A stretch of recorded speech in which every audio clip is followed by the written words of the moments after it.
Hey, what's up everybody? Just wanted to do kind of a fun show today on Amazon Tree Boas. I don't know if you guys know it or not, but you know, anyone who's been following me for any amount of time or just has known me over the years knows that kind of my preferred species to work with are Amazon Tree Boas. One of my goals today is to kind of show you guys that they get a little bit of bad rap, or maybe they're a little bit misunderstood, but the general consensus, if you talk to people in the herp community, is that Amazon Tree Boas, Corallus hortulanus, are pretty aggressive. They like to bite. They're not handable. Or they're kind of like a look, don't touch snake. Well, guys, this is an Amazon Tree Boa, and this is pretty much the general disposition of almost all of my animals. I have a couple that are fairly aggressive. Most of them, they're just curious and they're visually stimulated. Once we get a few other shots, you'll be able to see how large the eyes are in comparison to the head. And you'll see that these guys, they're ambush predators. So they sit up in the treetops in the rainforest canopy and they wait for birds and rodents and things to come crawling by, and then they grab them. Whenever you make quick movements and maybe you're a little nervous, they pick up on those cues, because that's what they've evolved to do in the wild, is to use those large eyes to find prey as it either crawls underneath their perches, wherever they're perched at on the treetops, or that, you know, maybe it crawls across the branch, you know, and they just sit there and wait. So what we're gonna do is I'm gonna start out with a few males that I have in the collection, then we'll end with some females. This male here, this is Tig. Tig is a extremely placid male I have. He's proven breeder. He has over time gained a little bit of black. When he was born a patternless yellow animal, and over time has kind of gained a little bit of black along the dorsal pattern here. Now, he's still what I consider patternless because he doesn't have black scales per se, but he's got a little bit of a black wash and little spots in between the scales around his body, and that's pretty standard for animals as they get a little bit older. As you can see, he's super comfortable. He knows me. He's starting to warm up a little bit, so he's starting to move around, but this animal's not looking to bite me at all. So one thing I feel about Amazons is they get a little bit of a bad rap. So people, you know, think that really their go-to is to bite and to be left alone. And as you can tell, that's really not it at all. He's more just a curious animal. He's wanting to see what's going on around him. And, you know, I kind of compare it to chondros. People used to say chondros or green tree pythons were just extremely aggressive, and their only experience was limited to wild-caught animals. Once you got 1, 2, 3 generations in, you saw that captive born and bred animals were not aggressive at all. Now, that's the same thing with Amazons. I think this bad rap that Amazons have is mainly because of people just working with wild-caught animals. I mean, look at what I'm doing right now. He's just super chill, just wanting to see what's going on, and he's not showing any signs of aggression at all. Tig is kind of a special animal to me. He's always been very easy to work with.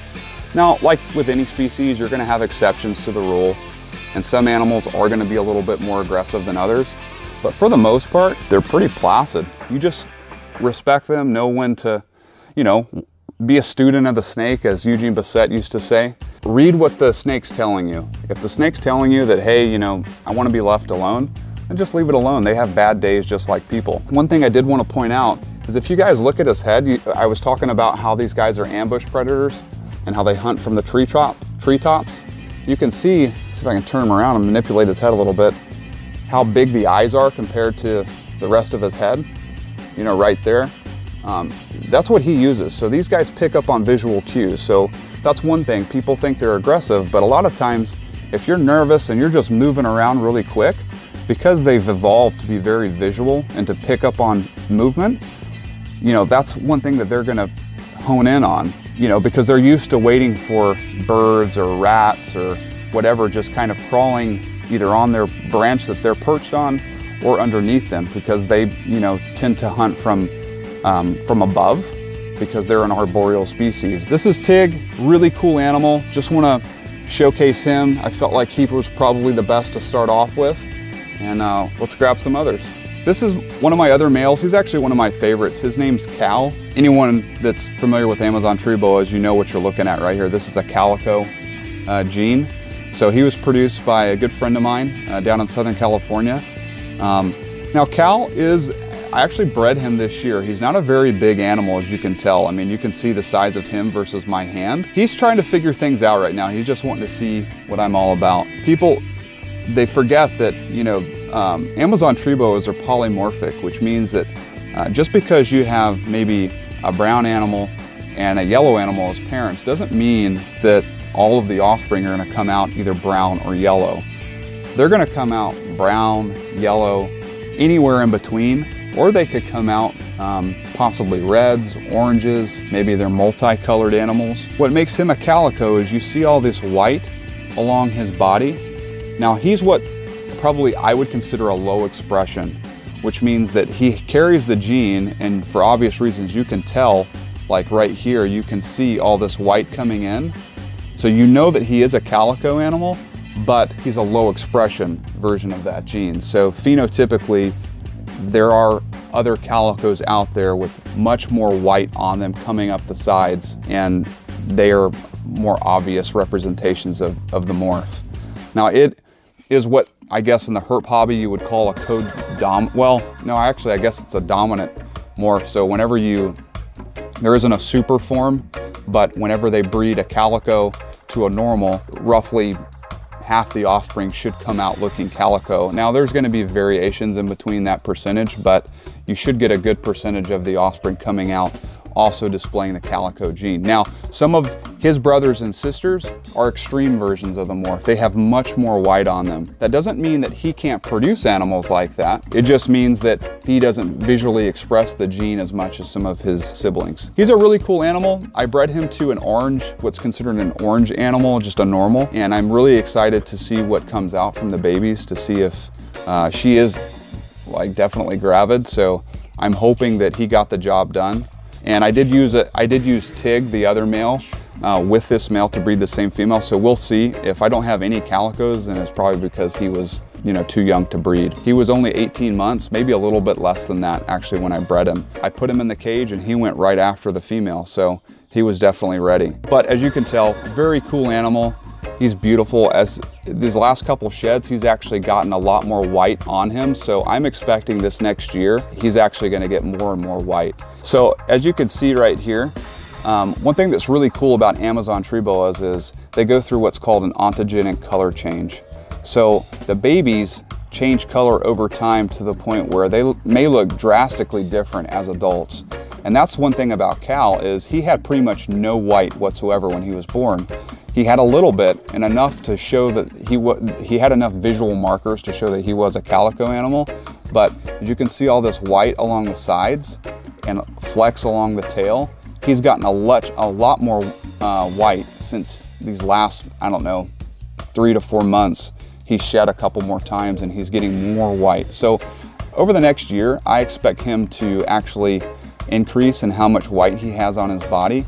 Now this black, that'll probably stay the same. It may get a little more pronounced, but for the most part, I expect him to go through even more of a change than what you see right here. He's a beautiful animal. I love the red eyes. He's just a all-around very, very cool animal. That pattern on the face, he's cueing in on my hand right now. They're very visual animals. As you can tell, as I take my hand and I move it like this, he's honed in on my hand and he wants to know what's going on because they're very aware of their surroundings. They're not necessarily aggressive. I mean, he's not trying to bite me or anything like that. You can tell I've been touching his side and whatnot. Amazon tree boas will let you know whenever they're done. They're not gonna try and hurt you, but they may give you a little bit of a kiss to let you know like, hey, okay, you've had me out long enough. I'm kind of done. I'd rather go back and get in my cage. So that's what we're gonna do with Cal. We're going to let him get back in his cage, let him get a little settled in. He's been out for a bit, so I actually want to show you guys a baby setup. This is housing one of my males that I'm kind of raising up. His name's Fogo, which means fire in Portuguese. He's a normal, non-morph animal, but if you look here, I use cocoa bedding as, you know, this is just cocoa husk. I use this as the bedding. I keep it super simple. It holds humidity really well. These are in a heated rack, so they can actually come back here to get warm. And then this is more of a humid, wet area here, but you know, just fresh water and absorbent bedding that holds humidity, and these guys will do really well. Now, once they get a little bit older, I'll obviously move them into something that's a little more arboreal. I'll put some perches in there so that they can climb around and, and everything. But when they're young like this, pretty simple. But this is Fogo. He's a pretty unique animal. He's actually got a lot of red in him, but he's also got a lot of orange that's coming in. He's actually getting more of a kind of a sunburnt, like lava look to him as he gets a little bit older. I just felt like he was worth bringing out because I did want to show you guys how I house my babies, but I just think he's probably going to be absolutely stunning as an adult. Now he's got a few little black specks coming in right here that are not too pronounced. I don't know if you could see them from the actual camera shot, but I just absolutely love him. I think he's an awesome animal. Just like any Amazon, he's pretty alert, but he's not too aggressive. I mean, typically baby snakes are more aggressive than adults anyways, because they've evolved to feel, you know, like they're prey to everything. I mean, these guys at this size are bottom of the food chain, but he's not too bad. I could probably go in here and grab him. So really cool animal. He's actually got some lighter pattern that's coming here along the tail.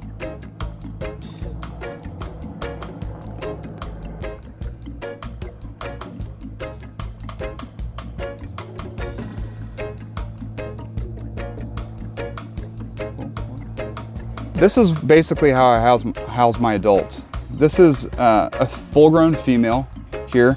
You can see the size of my hand. I keep this pretty simple. I keep this with cocoa husk as bedding, and then I give them a couple things. Like, now these aren't true perchers where they want to perch on 2 points of contact. They like to drape, so that's why I put 2 perches across. Last night she was also like kind of draped over this area. They do feel more secure whenever they're actually draped over multiple points of contact, as opposed to just perching like a green tree python or a emerald tree boa where there's just, you know, a horizontal perch.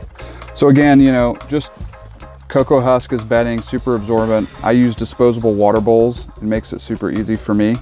But I don't want to disturb this animal. This is actually Summer. She's gravid. She was actually bred by Cal, the calico male that you guys saw earlier in the video. So I don't really want to do a whole lot with her, but she's not a huge animal. I mean, but she is a full-grown adult. That's my hand right there. And she's also not a super aggressive animal, but right now she's getting really close to having babies. So she's a little farther along in the gestation period. So she is getting a little bit more temperamental. But you know, this is a basic setup for an adult Amazon tree boa, nothing crazy. Yeah, she's definitely letting me know, hey, I don't really want to be bothered. I got babies inside me.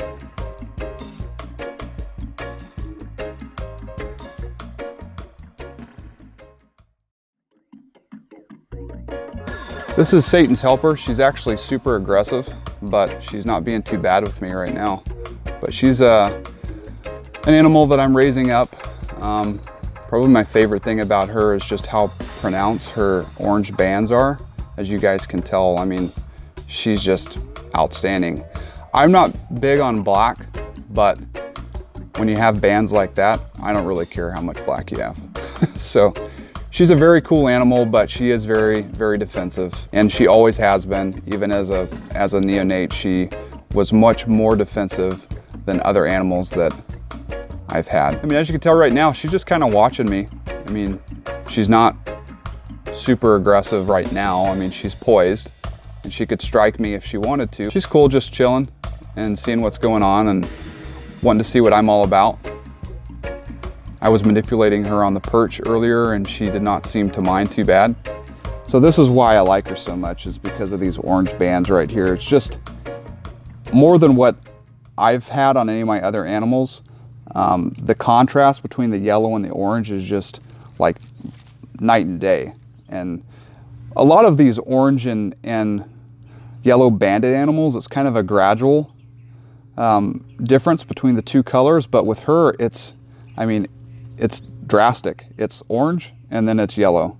There is no fading from one to the other. So that's what I like the most about her. So I don't really care that if she develops a little bit of black along the dorsal pattern here and on her face, but I do love that she's got so much orange on her. All of my animals but one are all captive born and bred, so I'm not all that supportive of, you know, wild caught animals coming in. I think we have enough bloodlines here in the country. We don't really need to take from the wild, but on occasion, if I do see one that is very unique, I'll snag it because, you know, it may be something that's one of a kind, but for the most part, I don't really see much of a reason for us to keep bringing in wild-caught Amazon tree boas. We have enough bloodlines here that we have a diverse enough gene pool that we have so much to work with. So I'm a big proponent of, you know, buying captive born and bred, sheath captive born and bred. Not because I'm worried about anything coming in from the wild or whatnot. If you know what you're doing, it's easy to quarantine animals and to treat them for internal and external parasites. My reason is just because I think that we have enough going on here between the United States and Europe. We really don't need to bring anything else in. So this is Sangria. She's another female that I'm raising up. Now she came from a garden animal that was from a calico pairing. So one of her parents was a garden from a calico pairing, and then the sire to her was also a calico. So her dad was a calico, her mother was a garden animal from a calico pairing. So she's got calico blood. Now, I think that gardens from calico pairings, I think they carry visual markers of that gene. I haven't proven that out. That's just me. It's just a hunch I have. But she's actually, I named her Sangria because she's purple. She's a very unique color for a garden animal. And she's got very almost like purple reddish eyes. Very cool animal. As you can see, not aggressive. I'm really hoping you guys can see that these are not the bitey, look, don't touch animals that you have been told. Very, very laid back, very placid. Look at her pattern. It's just so unique for a garden to have that purple color with, you know, I just have never had a garden like that. So I think she's very, very unique. But one thing I did want to show you guys with her is, let me grab her. I told you guys that these guys are ambush predators, right? So they like to coil up and hang from the treetop. This tail, this is prehensile. So she's going to use that tail as an anchor on a perch, and she can just totally extend her body down to grab whatever it is she wants to, or to climb. I mean, look at that. She's got this thing wrapped around, and she can just use that. And it's really hard to get them off of a perch whenever they've got that tail that's just completely wrapped around the perch, because it's prehensile, which means it's actually serves as an appendage.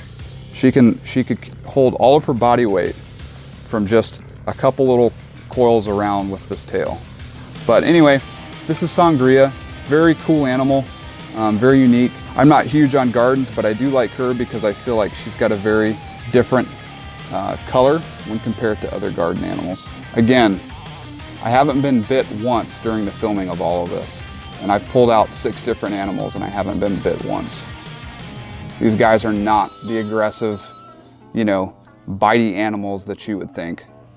They let you know when they're done, just like any animal would, but they're just a little bit misunderstood. So I'm hoping that this can sway a few people and actually, you know, go out of your comfort zone and buy a pair of captive born and bred animals and see for yourself.